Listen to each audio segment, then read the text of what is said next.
Mayong hapon, gikan sa Solar News Channel Manila. Ako si Menchu Antigua Macapagal.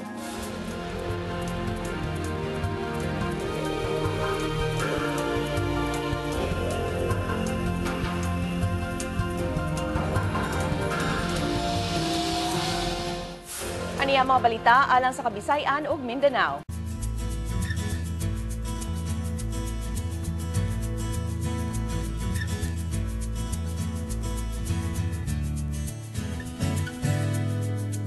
Mosentro ang mga klase karong adlaw sa Tacloban City sa storytelling ug debriefing sessions alang sa mga estudyante nga nabiktima sa bagyo.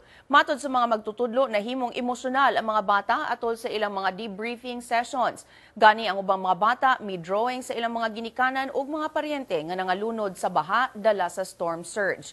Gibutyag ni City Administrator Texon Lim nga dili kaabot og 50% ang mga mosulod sa klase karong adlaw tungod kay wala kaabot og 10% ang mitambong sa headcount ni adtong Disyembre 2. Gisusi na karon sa Department of Education sa Tacloban City unsaon pagdala sa mga estudyante nga dili nabuot mamalik sa ilang mga klase human sa bagyo.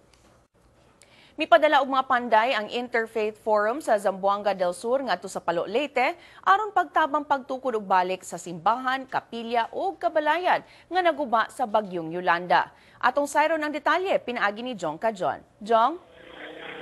Mencho, mao kini ang ikatulong nga batch sa mga contingent nga gipadala sa Zamboanga del Sur, Pagadian City Interfaith Forum Solidarity for Peace sa Leyte aron mutabang sa mga biktima sa bagyong Yolanda.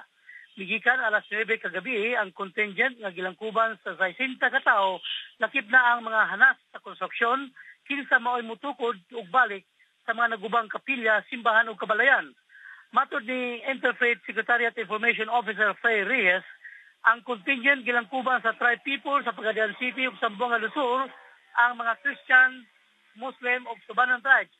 Gilangkuban ang contingent nila ni o gipunguluhan ang contingent nila ni Interfaith Convenor Bishop Emmanuel Cabahar o Sultan Magid Maruhom. Mupuyo ang contingent sa Palo Leyte sulod sa napulo ka adlaw. Dala nila ang pagkaon, medisina o construction materials o labaw sa tanan ang ilang gugma, paglaom o pagdasig ngadto sa katawan nga nabiktima sa bagyo. Ang Archdiocese sa Palo Leyte mo'y mohos sa grupo. Mencho? Daghang salamat Jong Kajon reporting gikan Pagadian City. Haniyan ang front pages sa mga pamantalaan sa Sugbo. Sa Sunstar Cebu, nagtuo ang Regional Development Council Central Visayas nga mumaayo ang ekonomiya sa rehiyon tungod sa information technology. Sa Sunstar Super Balita, nadakpa na ang suspetsado sa tuli sa bangko sa Daanbantayan, Cebu. Og sa Cebu Daily News, gibutyag sa Sinulog Foundation nga dili lang lingaw-lingaw ang Fiesta Senior karong tuiga. Atong sayro ng front pages sa mga pamantalaan sa Mindanao. Sa Sunstar Davao, gibutyag ni Davao City Mayor Rodrigo Duterte nga angay pamatyon ang mga rice smugglers. Sa Bandera Mindanao, giingong nangilkil ang mga sakop sa Bangsamoro Islamic Freedom Fighters ngadto sa mga opisyal sa National Irrigation Administration sa North Cotabato. Sa Mindanao Daily, Northern Mindanao, nailhan na sa kapulisan ang mga sospek sa pagpanglungkab sa pawn shop sa Cagayan de Oro City. Sa Mindanao Daily, Western Mindanao, duha ang patay sa managlahing insidente sa pagpamusil sa Zamboanga, Sibugay. Sa Mindanao Daily, Caraga, milangoy ang usa ka environmentalist palabang sa Surigao Channel. Og sa Mindanao Daily Davao, nakumpleto sa Department of Public Works and Highways Davao Region ang 86% sa ilang mga proyekto sa 2013. Mitukod ang Dipolog City ug Special Weapons and Tactics Team. Gisugdan ni atong December 22 ang training sa 30 ka pulis gikan sa nagkalain-laing unit sa Dipolog City Police Station, Public Safety Company ug sa Zamboanga del Norte Police Headquarters.